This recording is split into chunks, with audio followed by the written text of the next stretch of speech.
Today is the end of me reviewing the Jakks Pacific bendy action figures. With one specifically, let's get into the end. First of all, let's start off with the rant.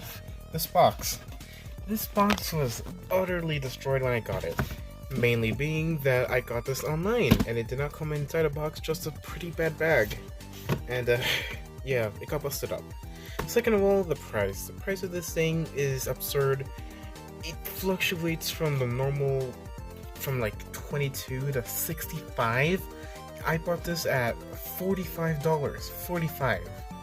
Which is utterly insane because the original price is $15. So, yeah. I bought a $45 figure that came in like this. Thankfully, the figure itself is fine. Just worrying that this is the condition that it came in. Regardless though, here is the backdrop that came with the figure. It is for some reason a render of the Game 1 ink machine instead of the new one. I don't know why that is, it's strange. It's not like their ink machine isn't in the game, but oh well. Here we have the base, same bendy head shape, and it has a little cutout for the hoof of the ink demon. Pretty nice. And he comes with a reel called The End. You can put it in his hand, doesn't exactly stay all that well most of the time. It's pretty nice, nicely detailed, though nothing insane. So, getting into the actual figure. He stands at around like 6-ish inches tall, which is incredible. He is amazing. The only problem with him is that he has pretty loose legs, which is somewhere I don't want the legs to be loose, like at all. Regardless, going into the articulation, both of his hooves are on hinges, I think. Go up this much and back this much, as well as a swivel. Very nice.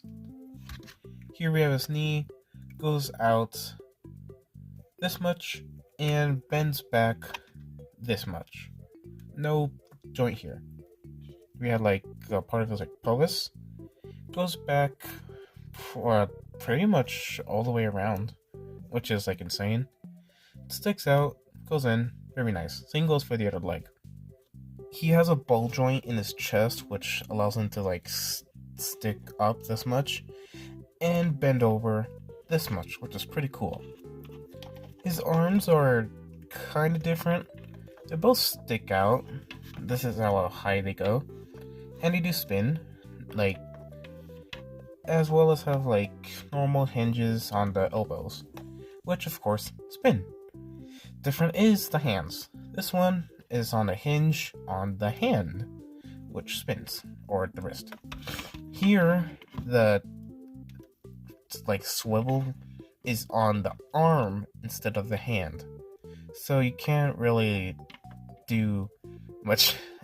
It's different. Don't know how to explain it, but it's different. You can't do this. Yeah, very sad. Other than that, they're mostly the same, hand-wise. The neck is very interesting. He has one joint on the neck part, but another at the collar, which is really interesting. Get him to look down and look up, and these actually spin. So I've turned mine around so he can look up more because I have him posed where he's bent over. But normally it's supposed to be like this, so he can look down. It's very cool. Just utterly amazing. One of the best action figures I've ever had. Overall, he stands pretty well, or crouches pretty well on his own. Standing is not his strong suit. Even on his base. Here he is standing without the base. Yeah, did not go over very well. And here it is with the base. Put that in there. Get that nice. Put down the arms. And he stands very nicely, though. If I want to do anything interesting here, he will just, bound it. Yeah. I'm trying not to do this purposefully. Well, I'm not trying to. I'm not doing this purposely. Here, there. He's pretty good so far. Looks kinda unnatural. Kinda, since he's supposed to be like hunched over. Though, it's not like the worst thing ever. Here he is in scale with the normal bendy figure.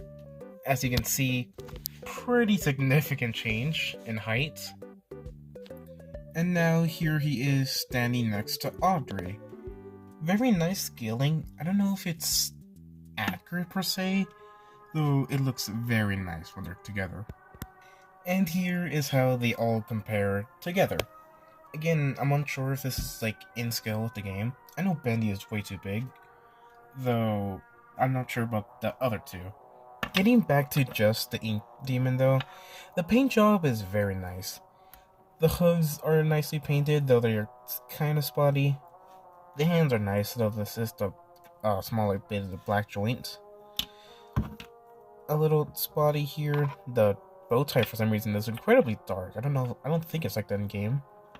And the mouth is unfortunately not sculpted, just like printed on there, which is a shame, though thankfully I did not get an error with my mouth of the ink demon. I've seen some where like the teeth just aren't painted, and like that wouldn't be an issue if it was sculpted. I don't know why they didn't sculpt it, but yeah. And we have the exposed horn. Nice.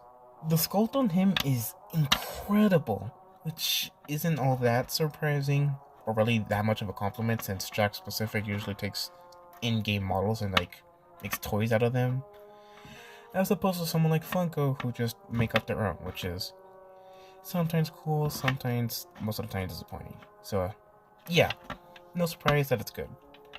Some things I will talk about is like the plastic differences. Like here it's hard plastic, but here pretty soft, especially in like the fingers and these like pointy bits, especially here. The plastic is incredibly soft. The plastic for the most part is actually quite soft. I don't know why that is. So, overall, I think he is an incredible action figure that I highly recommend you buy. Not for like $45, but like, if you can find him at like a normal retail $15 price, which I doubt, but I'm pretty sure it's impossible, I recommend you get him. And like, seeing this just makes me really wish Scott had gone with like, Jakks instead of Jazz Wearers. Cause this is just utterly incredible. I really hope Jazz does a pretty good job, since they're not like all that good of a company and other reasons, and yeah. But that's not about them. This is about the Ink Demon, and honestly, I think he is utterly incredible. Like, pairing him up with the Bendy, he is just like amazing. If you had to get 2 figures of the Jakks, since they're kind of expensive, I recommend getting one of these 2. If not one, then just, if not 2, then just the Ink Demon, because this guy is utterly incredible. And that was the review. It was pretty bad, admittedly. I don't think I did a pretty good job selling you this figure for how utterly amazing he is. But yeah, thank you so much for watching. This has been one of the coolest action figures I've ever seen in my entire life. And I know that this is probably like a mediocre figure compared to like other stuff, but like, this is just utterly incredible. Thank you much for watching, and I'm not done with the Bendy series. Like, the Bendy toys, that is. For the games and stuff, I don't really care about whatever Mealy is doing to asshat. But for the toys, these are incredible. I already have the real world Bendy figure, and I'm hoping to get more. Specifically Alice, since she actually shows up in the game on like someone like Tom. But yeah. Thank you for watching. Please like and subscribe, and I'll see you guys next time. Bye!